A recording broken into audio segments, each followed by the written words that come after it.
So sorry in advance that I took off my setup before I decided to take this video. But essentially on the 5.9 Cummins, you can install this on the back of the fuel filter housing, and it separates the return flow from the injectors from the return flow from the CP3 and the high pressure bleed off valve, and you can measure your fuel return flow off the injectors.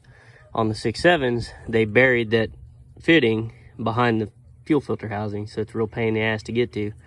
On this, so what you can do is use this fitting and put it right here on the CP3, and that's the return come from the CP3. So then you can just run this fitting into a bucket, this hose, so put this in there, run this hose into a bucket. You won't be measuring that.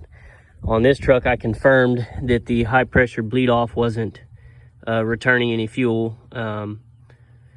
So then that leaves the only thing that would be going in the return line, going back to the tank, would be the injector return flow. So then I went back to the tank, I disconnected the line, I ran that into a graduated cylinder, and I ran the injector return flow test and found that it was excessive. So that's just a hell of a lot easier way of doing it compared to trying to sneak this back behind the fuel filter housing.